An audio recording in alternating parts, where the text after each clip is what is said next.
Perkenalkan, nama saya Owen Foil Purba dengan NIM 22050401. Di sini saya akan menjelaskan tentang asas hukum tata negara dan asas hukum administrasi negara. Yang pertama, saya akan menjelaskan tentang asas hukum tata negara. Asas hukum tata negara tersendiri terbagi menjadi 5 asas. Yang pertama adalah asas Pancasila. Sebagai dasar negara, Pancasila harus diterapkan dan dicerminkan dalam segala tindakan pemerintah serta keputusan yang diambil. Dalam hukum, Pancasila merupakan sumber hukum material yang mana setiap isi peraturan perundang-undangan tidak boleh bertentangan dengan sila yang terkandung dalam Pancasila. 2. Asas negara hukum. Indonesia sebagai negara hukum. Oleh sebab itu, setiap kebijakan dan tindakan negara dan seluruh rakyatnya harus berdasarkan dan sesuai dengan aturan hukum. Yang ketiga, asas kedaulatan rakyat dan demokrasi. Kedaulatan yang berarti kekuasaan tertinggi dalam suatu wilayah. Dengan kata lain, kedaulatan rakyat adalah kekuasaan tertinggi berada di tangan rakyat. Oleh sebab itu, dalam melaksanakan tugasnya, pemerintah harus menyesuaikan dengan keinginan rakyat. 4. Asas negara kesatuan. Negara kesatuan dapat diartikan dengan kekuasaan tertinggi suatu negara ada di tangan pemerintah pusat. Negara kesatuan ini adalah konsep tentang bentuk negara. 5. Atas asas pembagian kekuasaan dalam check and balances. Pemisahan atau pembagian kekuasaan bisa didefinisikan sebagai pemisahan kekuasaan ke beberapa bagian. Prinsip check and balances sendiri merupakan prinsip yang mengkehendaki kekuasaan legislatif, eksekutif, dan yudikatif agar sederajat dan saling mengontrol. Dilakukan pemisahan kekuasaan ini agar tindakan sewenang-wenang dari seorang pemimpin dapat dihindari dan kebebasan serta hak rakyat lebih terjamin. Pembagian kekuasaan di Indonesia antara lain seperti DPR, MPR, DPR, BPK, Presiden dan Wakil Presiden, MA, MK, dan KY, dan lembaga lainnya yang kewenangannya diatur dalam Undang-Undang 1945 serta lembaga negara lain yang diatur dalam Undang-Undang. Selanjutnya, yang kedua adalah asas hukum administrasi negara, yaitu yang pertama asas kepastian hukum. Asas ini mengkehendaki bahwa untuk sahnya suatu kepastian ketetapan administrasi harus memenuhi persyaratan yang bersifat material dan persyaratan yang bersifat formil. Semua hasil dari ketetapan administrasi yang dikeluarkan haruslah menjamin terpenuhi kepentingan seluruh masyarakat tanpa ada pembedaan status dan golongan. Yang kedua, asas keseimbangan. Dalam asas ini dinyatakan bahwa hubungan antara tindakan-tindakan disiplin yang dijatuhkan oleh atasan dan kelalaian yang dilakukan oleh seorang pegawai negeri harus proporsional atau seimbang.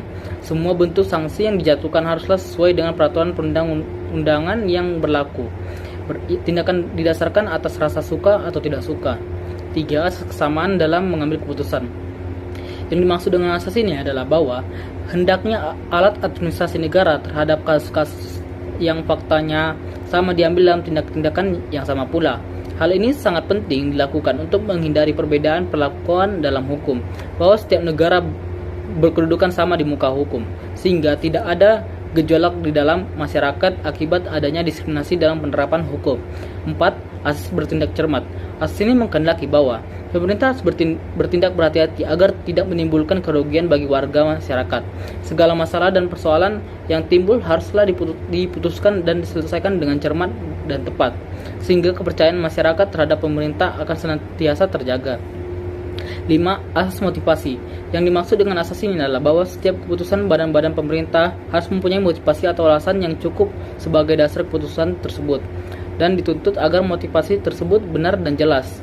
Dengan adanya motivasi tersebut, diharapkan pihak administrasi BEL memperoleh pengertian yang cukup jelas atas keputusan yang ditunjukkan kepadanya, sehingga apabila tidak menerima keputusan itu dia dapat mengambil alasan untuk naik banding guna mencari dan memperoleh keadilan.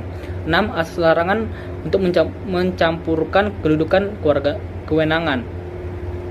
Asas ini mengkehendaki apabila suatu instansi pemerintah diberikan kekuasaan untuk memberikan keputusan tentang suatu masalah, maka kekuasaan ini tidak boleh dipergunakan untuk maksud yang lain, terkecuali maksud atau tujuan diberikannya kekuasaan tersebut. 7. Asas permainan yang layak atau asas perlakuan yang jujur. Yang dimaksud dengan asas ini bahwa pemerintah hendaknya memberikan kesempatan yang seluas-luasnya kepada warga negara untuk mencari kebenaran. Setiap warga negara harus diperlakukan dengan sama tanpa membedakan status dan golongan. 8. Asas keadilan atau kewajaran. Prinsip ini menyatakan bahwa tindakan secara sewenang-wenang atau tidak layak dilarang. Apabila aparat pemerintah bertindak bertentangan dengan asas ini, keputusan dapat dibatalkan. 9. Asas menghadapi pengharapan yang wajar.